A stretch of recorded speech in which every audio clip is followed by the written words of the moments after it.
Olha, um secretário de segurança, inclusive, já denunciado pela Polícia Federal e que já demonstrou que não tem o controle da segurança, é quem dita aí as normas aqui no Amazonas, são as facções. Pois é, e por tudo isso, o vice-governador Carlos Almeida exonerou o secretário Lousimar Bonatti na semana passada. Sim. Mas o ato foi revogado pelo governador Wilson Lima, que insiste em manter Bonatti como secretário. E para falar mais sobre esse assunto, vamos entrevistar o vice-governador do estado do Amazonas, Carlos Almeida, que está presente aqui com a gente nos estúdios da Rádio Mix. Muito boa noite, vice-governador. Muitíssimo obrigada pela sua presença conversando com a gente hoje aqui no programa 18 horas. Seja bem-vindo. Muito boa noite, Karine. Muito boa noite, Carlão. Boa noite também aos nossos ouvintes. Então, vamos começar a respeito dessa exoneração. Por que o senhor, que faz parte da atual gestão, diz que o secretário Lousimar Bonatti não tem mais condições de continuar no cargo? Karine, é bom esclarecer que eu não faço parte dessa gestão desde maio do ano passado. Eu sou eleito pelo povo para ser vice-governador do estado do Amazonas e continuo sendo um servidor do estado. Mas com esse governo e com a forma de condução que vem tendo já desde o ano passado, eu não compactuo. Motivo pelo qual meu afastamento já tem mais de um ano. Com relação ao secretário Bonatti, as autoridades policiais já deixaram muito claro, e não foi com a denúncia que aconteceu agora pelo GAECO, mas com diversas outras investigações que estão em curso, que a continuação da segurança pública da forma como está é perigosa para o próprio estado do Amazonas. Por essa razão, eu exerci um ato que o governador já deveria ter tomado há muito mais tempo, há pelo menos um mês. Quando estouraram aqui na cidade de Manaus os acontecimentos que fizeram com que a população ficasse cativa em suas casas, ali seria o momento ideal, correto, justo e necessário para o afastamento de quem se encontra conspurcando não só o Estado como a segurança pública. Esse é um ato necessário. E é bom registrar que a quantidade de pessoas que têm celebrado e comemorado esse ato tem sido gigantesca. O retorno que eu tenho tido, Carlão, das forças policiais, tanto policiais civis como militares, tem sido incalculável. O meu próprio indicado e nomeado, que é o delegado Mário Jumbo, tem recebido um retorno gigantesco das classes policiais, identificando que existe uma insustentabilidade na permanência da segurança da forma como está. Com Bonatti, Com Bonatti. É porque a gente sempre frisa aqui que a gente sabe, Carlão, que não representa a honra, que não representa o perfil dos agentes, das pessoas, dos homens e mulheres que trabalham na segurança pública. São policiais, homens e mulheres honrados, que honram e que trabalham com isso com a missão, com muita seriedade, responsabilidade e muita lisura. Realmente tem um trabalho sendo feito que tem que ser considerado também, mas tem esse perfil aí. Recentemente, inclusive, o secretário de inteligência do governo, senhor Carlos, o Samir Freire, foi preso pela Polícia Federal por usar a estrutura da secretaria, que é inclusive estratégica aí no combate à criminalidade, justamente para praticar crimes. No caso, ele roubou ouro. É complicado, é uma situação. Quando o governador mantém Bonatti como secretário, ele está compactuando com todas essas irregularidades aí que envolvem, inclusive, esse secretário de inteligência, o Samir Freire? Bora colocar algumas coisas no lugar, Carlão. Sim. Quando você tem um secretário de inteligência que não consegue antever uma operação policial contra si mesmo, já se demonstra a sua própria incompetência.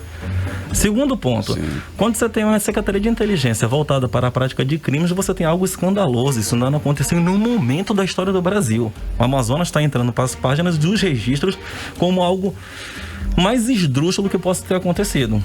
O secretário de inteligência é alguém que está intimamente ligado ao secretário de segurança e ao governador. Então a demonstração de irregularidade é gritante. A permanência da secretaria como está indica compactuação com as irregularidades. Mais do que isso, demonstra chancela com os possíveis crimes apontados e demonstra, acima de tudo, prevaricação. Porque o agente público, tão logo ciente da prática de ilícitos ou da probabilidade de que eles aconteçam, devem tomar medidas de imediato. E essas medidas não foram tomadas, já deveriam ter sido tomadas há muito tempo. Quando o governador mantém o secretário, é bom que registre. Até agora não se consta ter revogado o meu ato.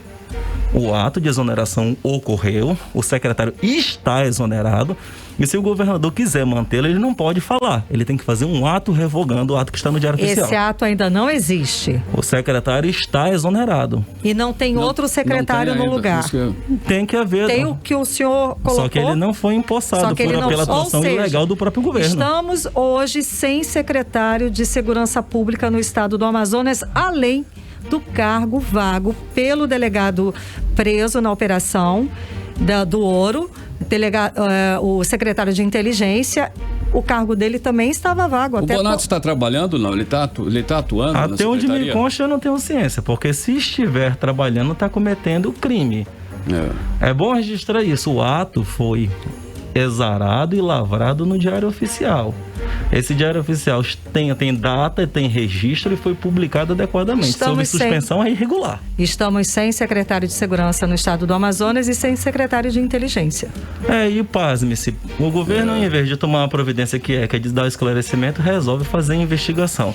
Eu tive ciência recentemente que o governo anda investigando a atuação do vice-governador, e na verdade não vice-governador, governador em exercício, tentando fazer com que conste a atuação e essa medida de sanidade e justiça seja colocada como sendo irregular. O engraçado, é bom os ouvintes observarem isso, é que quem estaria me investigando seria justamente o secretário que eu mandei exonerar. Não é fácil, né? Bom, vamos lá. O senhor falou que está afastado politicamente. O senhor, inclusive, se afastou politicamente do atual governador, do Wilson Lima. Certo? Bom, o senhor divulgou uma carta na época em que advertiu o governador sobre personagens, no caso de pessoas perigosas, que estavam levando o Estado para um rochedo, ou seja, para o naufrágio, né? Esses personagens estariam também na cúpula da segurança pública? Quem seriam esses personagens? Vamos rememorar uma coisa, Karime, Carlão. Sim. Quando se olha hoje para o que eu escrevi no dia 18 de maio lá atrás, você observa alguma inverdade no que eu afirmei? O estado do Amazonas se encontra exatamente na situação que eu afirmei que iria se encostar. O estado do Amazonas entrou para as páginas policiais do Brasil inteiro e nós estamos pagando com o escândalo a nível nacional e nós estivemos pagando isso com nossos irmãos amazonenses morrendo no início do ano. Quem fala sobre isso é o ministro Falcão.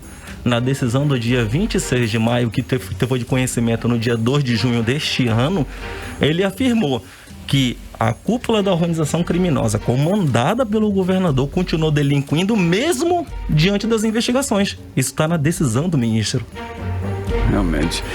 Olha, essa organização criminosa, ela existe de fato e se ela existe, o governador Wilson Lima, ele foi acusado pela Procuradoria-Geral da República e pela própria Polícia Federal de ser o chefe dessa suposta organização criminosa que desviou, inclusive, recursos da saúde pública. Essa organização, ela existe de fato, ela está atuando? A palavra justiça. Mas uma coisa é muito clara, a Polícia Federal, que é a instituição de maior credibilidade nesse Brasil, deixou isso muito claro. A mesma Polícia Federal que no relatório de 448 páginas investiga a minha vida e me inocenta das acusações. Bom, o senhor falou agora da crise, da falta de oxigênio no início deste ano que o Estado enfrentou, que muitas pessoas morreram por asfixia, por falta de oxigênio medicinal dentro das unidades hospitalares do governo do Estado, de responsabilidade do governo do Estado. Na sua análise, o que levou a esse fato de tamanha tragédia? Foi falta de gestão? Foi falta de planejamento? Na sua análise, por que chegamos assim? O senhor que já foi até secretário, né? O senhor já ocupou até a cadeira de secretário de saúde do Estado. Sim, eu fui secretário de saúde de janeiro a março de 2019. O senhor tem know-how para responder. Como defensor público há mais de 15 anos, eu compreendo muito bem qual é a problemática que existe na saúde pública. A resolução não é simples, o sistema de saúde pública no Brasil, em especial no Amazonas, é muito complexo, principalmente por conta de um histórico que nós prometemos resolver. A nossa promessa com a população era de romper com um histórico de atraso e trazer novas luzes para a população. Com isso, eu continuo fiel. E é por essa razão que eu rompi com os rumos desse governo. Mas uma coisa é muito clara, é porque a construção que o governo queria para a administração era completamente insuficiente para a necessidade do Estado. Isso falando administrativamente. Mas o Ministério Público e a Polícia Federal falam diferente. No ano passado, quando a operação foi deflagrada, no dia 30 de junho de 2020, a afirmação de ambos era de que o afastamento deveria acontecer, e eu falo afastamento do governador, sob pena de haver prejuízos à população. O que disseram lá em junho se viu presente em janeiro deste ano. Olha, já são 3 anos aí de gestão, né, Wilson Lima? Inclusive gestão aí que, né, nós presenciamos e vimos, estamos vendo aí várias crises na saúde, na segurança, na educação, com greves da saúde dos professores, enfim, são 3 anos numa gestão complicada. Na sua opinião, onde o governo errou mais? Qual é a situação que está mais crítica e se é que não está tudo igual? Eu acho que eu falo pela população e falo pelos meus eleitores. Uma coisa é muito clara. O que há é uma completa apatia frente aos problemas do Estado. E daí os desdobramentos de natureza criminal acabam sendo consequência. Mas é um desconhecimento e, possivelmente, falta de compromisso com o interesse público. Nós não vemos em nenhum local, em nenhuma área que você toque no Estado, alguma atuação em concreto que não seja além da ordinária. Na verdade, elas estão muito aquém do necessário. Bom, ano que vem é ano eleitoral. O senhor é candidato? O senhor quer ser candidato para o ano que vem, para as eleições de 2022? Olha, Karime e Carlão e aos ouvintes, eu sou servidor público. Eu sou servidor público há 16 anos. Boa. E como defensor público, eu sempre atuei na salvaguarda dos interesses da população. Eu sempre defendi o interesse da coletividade. Eu entendo que a minha atuação no processo político é uma atuação para cumprir a mesma missão, só que numa seara diferente. Só que, Carlão, a política ela é um mero instrumento para poder fazer para chegar à população aquilo que ela mais precisa. Se ao final do meu mandato eu puder voltar à população e dizer que eu cumpri aquilo que eu prometi, eu já vou ter muita satisfação em poder fazer aquilo que eu entendi que era o correto. Daqui até 2022, muita água vai rolar, mas uma coisa eu deixo muito claro: eu continuo servindo a população, seja na política, seja na defensoria. E o senhor acha que vai terminar, o senhor acredita que vai terminar esse mandato como vice-governador cumprindo o que o senhor se dispôs no início, na posse? As pessoas acreditavam no defensor Carlos Almeida porque o defensor Carlos Almeida não compactuava com o que era irregular. Se eu tivesse pegado e entregue a minha honra e aquilo que eu entendia como o que era o correto no ano passado, eu não teria coragem de olhar na cara das pessoas e as pessoas não falavam comigo na rua como falam normalmente. Eu não teria coragem de olhar para a cara do meu pai ou da minha própria esposa ou da minha família.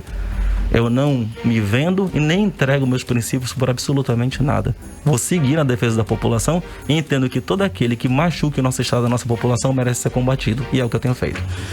Ok, para finalizarmos então a entrevista, estamos falando de eleições aí o ano que vem, o governador Wilson Lima já se declarou, inclusive, aí, né, que ele é candidato à reeleição. O que o senhor acha disso?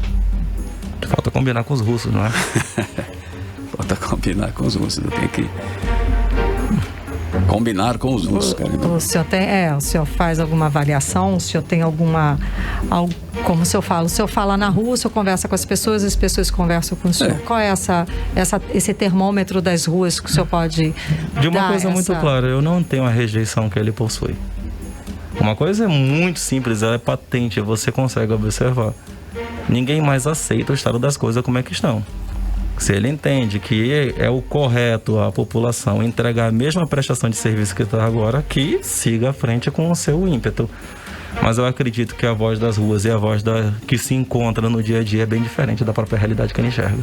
Muitíssimo obrigada pela sua presença conversando com a gente aqui. Eu sei que a agenda é corrida. A gente agradece demais a sua presença hoje aqui no programa 18 horas. Karime, muito obrigado. Carlão, muito obrigado. Aos ouvintes, muito obrigado. Muitíssimo obrigada. Conversamos com o vice-governador do estado do Amazonas, Carlos Almeida. 18horas.com.br, o site de notícias da Mix Manaus. Mix!